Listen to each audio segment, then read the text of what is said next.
Cancer Healer Center, a new beginning. मंत्री जयकुमार गोरेंनी अश्लील photo पाठवल्याचे आरोप करणाऱ्या महिलेला अटक. प्रकरण मिटवण्यासाठी 1 कोटींची खंडणी घेताना सातारा गुन्हे शाखेने ताब्यात घेतलं. महिलेला देण्यासाठी 1 कोटी जयकुमार गोरेंकडे आले कुठून? एवढी मोठी रक्कम देण्याइतकं त्या महिलेकडे काय? रोहित पवारांचा सवाल. तर सभागृहात खोटी माहिती सादर केल्याप्रकरणी गोरेंविरोधात हक्कभंग आणणार. ब्लॅकमेल करणाऱ्या महिलेचं पितळ उघडं पडलं. जयकुमार गोरेंवर आरोप करणाऱ्या महिलेवर भाजपा आमदार परिणय फुकेंचा निशाणा. तर महिलेनं नक्की पैसे मागितले का? हा सरकारचा खोटानाटा खेळ. सुप्रिया सुळेंकडून शंका उपस्थित. दिशा सालियानचे आई-वडील दबावाखाली. मी महापौर असताना सालियान कुटुंबीय भेटायला आले. दिशानं आत्महत्या केली असून आमची बदनामी थांबवा असं त्यांचं म्हणणं होतं. सालियान कुटुंबियांच्या याचिकेनंतर किशोरी पेडणेकरांचा दावा. चित्रा वाघांनी केलेला कालचा थैथयाट सभागृहाची गरिमा बिघडवणारा होता. सुषमा अंधारेंची खोचक टीका. तर तुमच्यासारखे 56 पायाला बांधून फिरते. विधान परिषदेत चित्रा वाघ यांचं अनिल परबांवर साधला निशाणा. सुषमा अंधारेंचा काहीही संबंध नसताना त्यांनी यात उडी मारली. आम्हाला हलक्यात घेऊ नका. दगड मारला तर समोरून दगड येणारच. चित्रा वाघांचा पलटवार. शिवरायांबद्दल बरळणाऱ्या प्रशांत कोरटकरच्या अटकपूर्व जामिनावरील सुनावणी सोमवारपर्यंत तहकूब. कोरटकरच्या याचिकेची प्रत अद्याप मिळालेली नाही. सरकारी वकिलांची माहिती. कोल्हापूर पोलिसांकडून विदर्भात फरार कोरटकरचा शोध सुरू.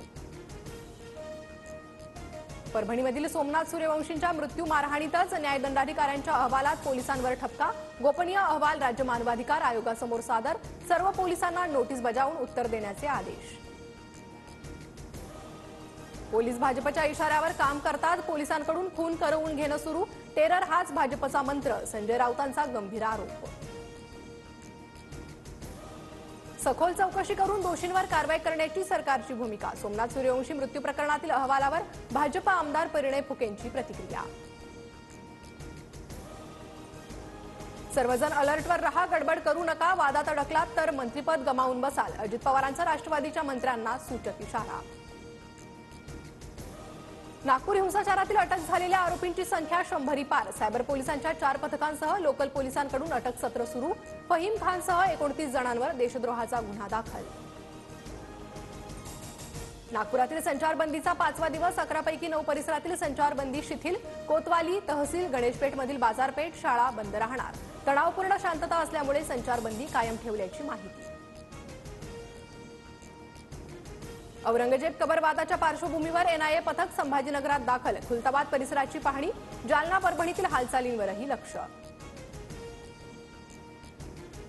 पत्र लिहिण्याची नाटकं कशाला करता? फडणवीसांनी कारसेवेसारखं थेट कुदळ फावडे घेऊन औरंगजेबाची कबर तोडायला गेलं पाहिजे.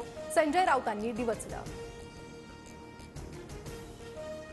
बच्चू कडू यांचं रायगडच्या पायथ्याशी अन्नत्याग आंदोलन. दिव्यांग आणि शेतकऱ्यांच्या प्रश्नासाठी बच्चू कडूंचा आक्रमक पवित्रा. पुढील 3 दिवस आंदोलन सुरू राहणार. विधान भवनातील दुर्मिळ ग्रंथांसहित भारताचं संविधान धूळ खात.